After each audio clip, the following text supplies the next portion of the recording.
Early November is when our department usually starts getting the first real run of roadside damage calls. I was 43 then, working as a county road maintenance supervisor outside a Midwestern town, and most of my mornings began the same way. Coffee in a paper cup, a clipboard on the passenger seat, and a slow drive out before traffic picked up. My job was mostly practical.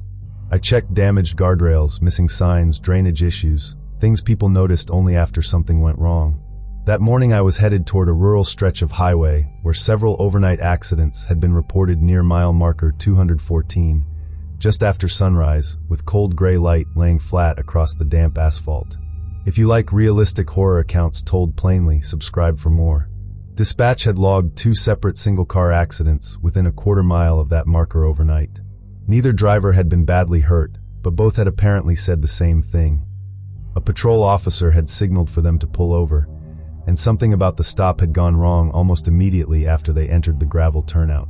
What made it worth mentioning was that the sheriff's office had already told our department they had no units assigned there during the night. My task was ordinary enough. I was supposed to photograph the guardrail damage, check whether any signage was obscured, and determine whether visibility along that stretch might be causing confusion. Wind kept moving through the cornfields beside the road in slow, dry waves. While I was walking the shoulder, I noticed 2 separate sets of cruiser-style tire tracks in the damp gravel turnout behind the marker. They were clean enough to read because the ground still held the previous night's moisture. The tracks suggested a vehicle had been sitting there for a while, not just pulling in and back out. I had spent enough years around road crews and law enforcement callouts to recognize the tread pattern used on county fleet vehicles. At the time I didn't think much of it. My first assumption was simple. A deputy had stopped there earlier, maybe before shift change, and the paperwork hadn't caught up yet. Over the next hour, the scene began to feel less straightforward. Every damaged section of guardrail angled outward, not inward, as if each driver had steered sharply away from the turnout rather than drifting into it. There were several boot prints in the gravel too, though they looked older than the fresh tire marks and older than the bent post marked by the temporary orange cone. When I reviewed a few of my photos on the camera screen, I noticed faint blue reflection streaks on the metal rail, the kind emergency lights sometimes leave in certain exposures. Around 7:42 a.m., a farmer in an older pickup slowed down and mentioned he'd seen a police car parked there around 3, though he couldn't make out the markings. If you enjoy slow-burn, realistic horror, leave a like. By then the low winter sun had stretched the turnout into a long, narrow patch of shadow. Standing there with the camera in one hand, I started seeing the accidents differently. The damage patterns all suggested the same sequence. A driver intentionally pulled into the turnout, then accelerated away too hard and too fast. They hadn't been wandering off the road at random. They had changed direction on purpose. That implied someone had been there, standing where a driver could see them, directing traffic the way an officer would. Once that thought settled in, I found myself looking repeatedly toward the back edge of the gravel area, imagining where a cruiser might have been parked. When the wind stopped for a few seconds, the silence across those fields felt unusually complete. I was in my truck finishing the last of the guardrail measurements when I saw a black and white patrol cruiser approach in the side mirror from the east with its lights off. It moved slowly, with none of the casual speed local deputies usually carry on empty county roads. The vehicle turned into the turnout behind me and stopped maybe 20 feet back. What caught my attention first was the door. There were no county markings on it, just a plain white panel where the decals should have been. The driver's door opened, but the person stepping out stayed partly hidden behind it. I could make out a dark uniform and something reflective across the chest, maybe a vest. One arm lifted in a familiar, practiced motion that told me to stay where I was. What followed unsettled me more than any direct confrontation would have. The figure didn't come to my window. They moved only as far as the rear of my truck and stopped there, positioned close enough to block the narrow way out behind me, but far enough that I still couldn't see the face. I listened for radio chatter and heard none. I looked for vehicle numbers, reflective patches, anything official, and saw nothing except the dusty plastic shield over the light bar. After several seconds, the whole arrangement felt wrong in a quiet, organized way. I started my engine without turning fully toward them, eased forward, and pulled slowly onto the shoulder. Gravel crunched under the tires. The person didn't react. In the rearview mirror, the cruiser remained parked beside mile marker 214, perfectly still. I drove 5 miles into town before stopping at a gas station. Inside, the coffee machine hummed steadily, and the normal sounds of refrigeration units and receipt printers helped settle me enough to make the call. The dispatcher confirmed again that no deputies had been assigned to that section of highway overnight or that morning. When I described the cruiser, there was a pause long enough to notice. Then she asked for the exact mile marker. I gave it to her, and she said a deputy would check the area, but advised me not to return there alone. My receipt was time-stamped 8:19 a.m. I sat in the truck for another minute before leaving, mostly to slow my breathing and make sure I was thinking clearly. Later that afternoon, I loaded the inspection photos onto my laptop and went through them one by one. In several shots of the turnout, the gravel showed far more overlapping tire patterns than 2 accidents should have left. Some were older, some recent, all layered into the same narrow strip behind the marker. Then I came to one frame labeled IMG_2147. There was a faint reflection along the road surface near the rail, elongated by the angle, but the shape resembled the outline of a light bar. I checked the timestamp twice. The image had been taken before the cruiser arrived behind my truck. I enlarged it until the picture broke into grain, but the shape didn't disappear. The sheriff's office never followed up with me about what was found there, if anything was found at all. 2 weeks later, our crew replaced the damaged section of guardrail, and the work order closed like any other. Since then, I haven't stopped at mile marker 214 unless another truck is with me. Even now, when I pass that stretch in the early morning, I still glance toward the turnout. Sometimes the gravel looks freshly disturbed when no accidents have been reported, and the small green sign reading 214 is standing there by itself in the fog. If you know someone who appreciates grounded horror, share this with them. Subscribe for the next account.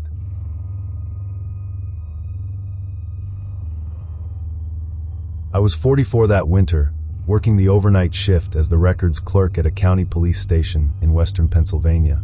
My hours ran from 11 at night until 7 in the morning, and most of that time passed quietly behind a desk beneath fluorescent lights. The work itself was methodical, organizing arrest reports, scanning paperwork, and logging evidence receipts into the department database. Patrol officers came and went through the night, but the building itself stayed mostly empty after midnight. By the time the wall clock above the dispatch window read 2:13 a.m., the station had usually settled into its predictable rhythm, the constant hum of the ceiling lights filling the silence over the records desk. If you prefer realistic horror accounts told plainly, consider subscribing for more. Part of my responsibilities involved logging vehicle impound reports when officers arranged for a tow. Those reports were submitted electronically from patrol laptops and appeared automatically in the records system, where I verified the information and assigned intake numbers for the impound yard. That night I noticed several entries appearing close together, all connected to the same stretch of road. Each one listed a stop along State Route 88, near Bridge Hollow Road. What drew my attention wasn't the location, but the officer identification field attached to the reports. The same badge number appeared on each entry, 417. It wasn't a number I recognized, and after years working the same desk, unfamiliar badge numbers tended to stand out. I opened the department roster to confirm who badge 417 belonged to. The database showed it as inactive. The number had once been assigned to a deputy who transferred to another state the previous year. At first I assumed it was a technical issue. Systems sometimes recycled badge fields when new officers were added, and mistakes like that happened occasionally. But only a few minutes later another impound report appeared in the queue. The officer field still read 417, and the location again listed the same section of Route 88. I could hear the quiet rhythm of my own typing echoing across the empty office as I checked the form twice. Over the next hour the pattern continued. 4 additional impound reports arrived, each connected to the same road and the same badge number. The summaries were nearly identical. Drivers stopped for routine identification checks and vehicles impounded for what the forms described as general safety concerns. What was missing were the normal attachments. Traffic stops usually generated additional records, citation logs, officer notes, sometimes body camera uploads. I opened the evidence database expecting to find video files, but there were none tied to badge 417. Around 3:01 a.m., I leaned toward the glass window separating the records office from dispatch and asked whether anyone was assigned near Bridge Hollow Road. The dispatcher checked the patrol board and shook her head.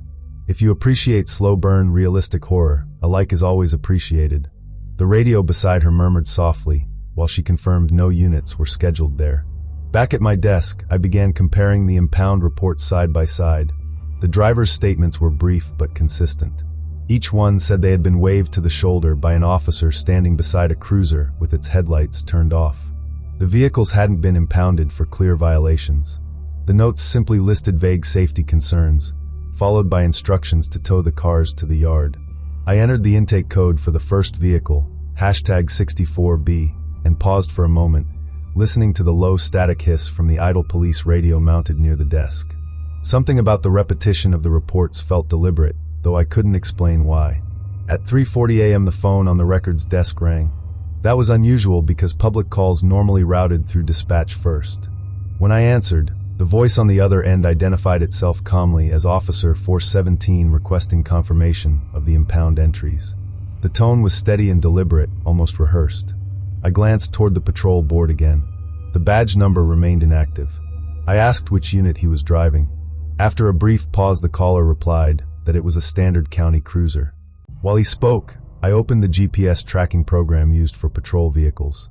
Every active cruiser in the county appeared on the map except one small marker sitting along Route 88. As I watched the screen, that marker began moving slowly toward town. The caller said nothing while it moved. I asked for his call sign. The response came after another pause. Just confirm the impounds. Instead, I quietly transferred the call to dispatch and disconnected from my end. When dispatch attempted to trace the call, the line dropped. A few seconds later, the GPS marker disappeared from the map. The dial tone stayed in my ear until I set the phone down at 3:43 a.m. Dispatch sent a nearby deputy to check Route 88. He arrived within 15 minutes and drove the entire stretch near Bridge Hollow Road. His report came back simple and uneventful. No cruiser parked along the shoulder. No officer conducting stops. No vehicles waiting for tow trucks. The impound reports, however, remained in the system exactly as they had appeared earlier in the night. None of them could be traced to a specific patrol laptop or radio log entry. By the time the morning supervisors arrived and daylight began creeping through the front lobby windows, the incident had already been labeled a database malfunction. The paperwork was filed under incident log number R88312. Several weeks later, I was assigned to review archived reports during a routine database cleanup. The impound forms from that night were still there. Each one listed badge number 417 as the reporting officer. As I scrolled through the metadata attached to the files, one detail stood out. The digital signature field indicated that the reports had not been transmitted from a patrol car at all. Instead, the submissions originated from inside the station network itself. I listened to the quiet spinning of the computer's hard drive while reading the connection record twice. The internal address listed at the bottom ended in .117. I still work the same overnight shift. The station remains quiet after midnight, and the fluorescent lights hum the same way they always have. Every now and then, usually sometime before 3 in the morning, new impound entries appear briefly in the record's queue before disappearing again a few minutes later. They always reference the same stretch of Route 88, near Bridge Hollow Road, and each one is signed with the same inactive badge number, 417, while the wall clock clicks steadily toward 3. If this account stayed with you, consider sharing it with someone who appreciates grounded horror, and subscribe if you'd like to hear the next one.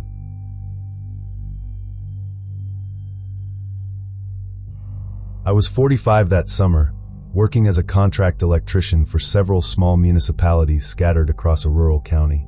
Most of the job involved practical maintenance, replacing outdated panels, tracing faulty circuits, or checking equipment that had been running too long without inspection. One particular week, I was assigned to examine electrical systems inside a few police substations. These buildings were simple roadside offices used mainly for paperwork or temporary equipment storage. My final stop was a small, single-room station about 15 miles outside town. The building sat alone beside a two-lane road, its garage bay door partly open, letting warm August air drift slowly through the room. If you appreciate grounded horror accounts told calmly and honestly, consider subscribing for more. The work order mentioned flickering lights and occasional circuit overloads. My job was straightforward: inspect the breaker panel and identify whatever wiring issue had been causing the problem. Inside, the station looked exactly like most rural substations. Minimal furniture, a small desk against the wall, a charger rack for radios, and an equipment locker that appeared mostly unused. A ceiling fan rotated slowly above the desk, stirring warm air without doing much to cool the room. On the far wall, I found the electrical cabinet labeled Circuit Box B12. While setting up my tools, I noticed a patrol logbook sitting open beside the desk lamp, the kind officers sometimes use to record brief visits or completed patrol checks. When I opened the breaker panel, several switches showed signs of having tripped recently. The pattern suggested unusually high power use for such a small building. My first assumption was simple enough. Someone had been leaving equipment plugged in overnight. As I reset a few breakers and ran a meter across the circuits, I glanced again toward the desk. The patrol logbook caught my attention because several pages were marked with entries clustered around the same time each night. I flipped through a few sheets quietly, the paper turning softly in the otherwise silent room. Nearly every entry was written at 2:47 a.m., each one recorded as a brief check of the area. For the next hour, I worked through the panel while occasionally glancing back at the logbook. The entries repeated with unusual consistency.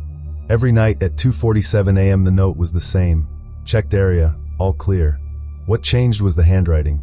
The signatures varied slightly each time, suggesting different officers had written them.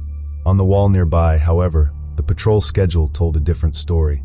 The printed sheet dated July 14th showed no units assigned anywhere near this substation after midnight. Earlier that afternoon, I had briefly spoken with a deputy passing through the building, and he mentioned that the station usually stayed empty overnight unless someone stopped in unexpectedly. Insects tapped faintly against the dusty window while the ceiling fan continued its slow rotation. If you enjoy slow burn, realistic horror stories, leaving a like is always appreciated. As I prepared to pack my tools, curiosity made me flip further back through the logbook. The pattern continued for weeks without interruption. Every night the same time appeared, 2:47 a.m. Some of those nights fell on patrol rotations where no deputies were assigned within 10 miles of this road. I returned to the breaker panel and reviewed the digital power meter attached to the circuit. The spikes in electricity usage lined up almost exactly with the same window of time. The meter recorded a brief surge each night at 2:46 a.m., followed by a quick drop back to normal levels. I stood beside the panel listening to the faint clicking of the meter and considered whether something automatic inside the building might be switching on. I decided to finish the repair by replacing one overloaded circuit that looked worn from repeated resets. To do that safely, I shut off the building's power entirely. When the breakers clicked off, the room fell into a deeper quiet than I had noticed earlier. The ceiling fan slowed to a stop, and the fluorescent lights went dark. After completing the replacement, I restored the power and sat at the desk to finish my service report. The digital clock mounted above the door flipped from 2:45 to 2:46 a.m. A moment later, the exterior motion light outside the garage door switched on. Through the open bay, I saw headlights turning slowly into the gravel lot. A patrol cruiser rolled to a stop near the doorway. The vehicle number wasn't familiar, and the paint pattern looked older than the current fleet used by the department. The driver remained inside for nearly half a minute while the headlights shone directly toward the office. Eventually, the engine shut off. I heard the driver's door open, followed by measured footsteps across the gravel. Something about the quietness of the approach made me step instinctively into the equipment room beside the office. I left the door open just enough to see the desk. A uniformed figure entered the station without hesitation and walked straight to the logbook. I watched the person lean forward, write briefly on the open page, then close the book again. The figure never turned toward the equipment room. After only a few seconds, the footsteps moved back outside. The cruiser started again and drove away, gravel crunching under the tires. When I returned to the desk, the newest entry in the logbook had already been written. Checked area, all clear. The page was dated August 6th. I finished the paperwork quickly and left the building not long after that. The next morning, I mentioned the overnight cruiser to the department's maintenance coordinator when I submitted my report. He reviewed the patrol schedule and said there had been no units operating in that district after midnight. When I described the vehicle's older paint scheme, he paused for a moment with a puzzled expression, but didn't offer an explanation. The work order for the electrical repair was filed under E-2291, and as far as the department was concerned, the power overload problem had been resolved. Several weeks later, I returned to Station 3 North to install a replacement breaker requested by the county facilities office. The building looked exactly the same as before. The patrol logbook still sat on the desk beside the lamp. Out of habit, I opened it again. The entries continued exactly as they had earlier. Every night at 2:47 a.m., the same brief note. But this time I noticed something else. Several of the signatures belonged to deputies whose names I recognized from older maintenance records. Some of them had retired or transferred years ago. One entry was signed by Deputy L. Garner, a name I remembered seeing on paperwork from long before I started working in the county. My electrical repair fixed the overload problem permanently. The circuit meter stopped recording those nightly spikes, but the entries in the patrol logbook never stopped appearing. Even now, when I occasionally drive that road late at night for other jobs, I sometimes notice headlights sitting quietly in the gravel lot outside the small building. And if the time on my dashboard clock happens to be close to 2:47 a.m., I usually keep driving past the faded sign that reads Station 3 North. If this account stayed with you, share it with someone who appreciates grounded horror. And subscribe if you'd like to hear the next one.